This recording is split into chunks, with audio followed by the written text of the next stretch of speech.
গণতান্ত্রিক দেশে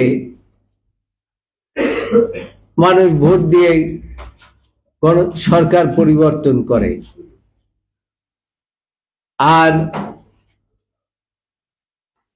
সেটাকে বলে ওয়েলফেয়ার স্টেট।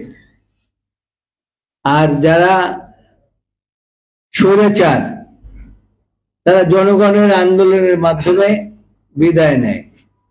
আইয়ুব খান, ইয়াহিয়া খান, তারপরে হুসাইন মোহাম্মদ এরশাদ এটার জ্বলন্ত প্রমাণ। কিন্তু যারা ফ্যাসিস্ট তারা কিন্তু স্বাভাবিকভাবে যায় না, তারা অস্বাভাবিকভাবে যায়। শেখ হাসিনা কি স্বাভাবিকভাবে গিয়েছে? তিনি অস্বাভাবিকভাবে গিয়েছেন। তিনি ভেবেছিলেন, আর মাঝে মাঝে বলতেন এই জিয়াউর রহমানের কবরটা এখান থেকে সরিয়ে ফেলতে হবে। আল্লাহ বলেছে যে কার কবর কে সরায়, 1 টাকা দিয়ে রাখেন। লেখা সংবিধান থেকে আরম্ভ করে এই পর্যন্ত 190টি দেশের সংবিধান রিসার্চ করে দেখেছি। বাংলাদেশের সংবিধান, লিখিত সংবিধান,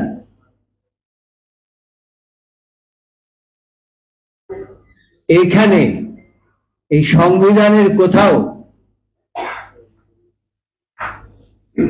আমি লেখা পাই নাই যে শেখ মুজিব জাতির পিতা। জাতির পিতা বলতে আমাদের কেউ ছিল না বা এখনো নাই, কিন্তু ফ্যাসিস্ট সরকার প্রধান সবসময় বলতেন যে শেখ মুজিব হচ্ছে জাতির পিতা।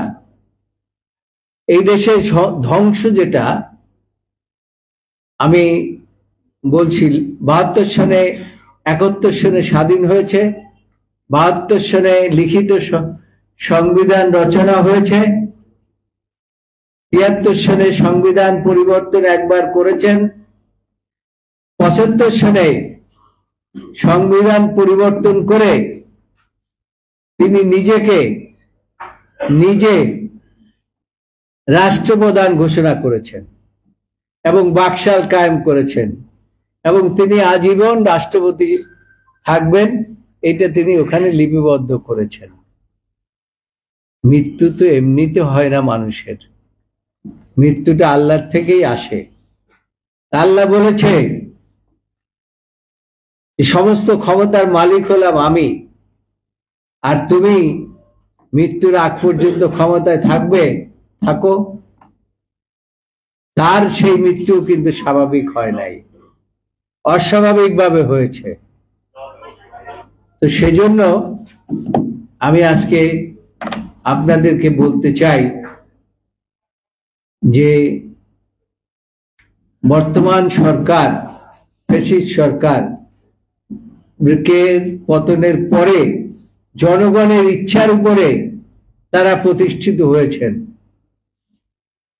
তাদের দায়িত্ব হলো যে এই 17 বছর ফ্যাসিস্ট সরকারের বিরুদ্ধে যে আন্দোলন আমরা করেছি, সেটা গণতন্ত্রের জন্য আন্দোলন করেছি। এই দেশ ধ্বংস করে ফেলেছিলেন, এই ধ্বংসের হাত থেকে দেশকে রক্ষা করার জন্য আমরা আন্দোলন করেছি।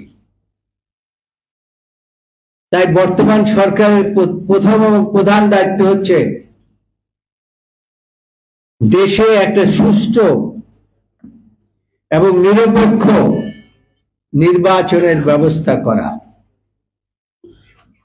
এবং এই ধ্বংস যে করেছে, অর্থনীতি ধ্বংস করেছে, সিন্ডিকেট তৈরি করে বাজার ধ্বংস করেছে, ব্যাংক ধ্বংস করেছে, বীমা ধ্বংস করেছে, এগুলো সংস্কার করার দায়িত্ব তাদের রয়েছে। কিন্তু প্রথম এবং প্রধান কাজ হচ্ছে জনগণের অধিকারকে জনগণের কাছে ফিরিয়ে দেওয়া। সেজন্য আমরা বলি যে আমরা যথেষ্ট সময় এই বৈষম্য বিরোধী সরকারকে আমরা দিতে চাই, কিন্তু তার অর্থ এই নয় যে তারা আজীবন কাল ক্ষমতায় বসে থাকবেন।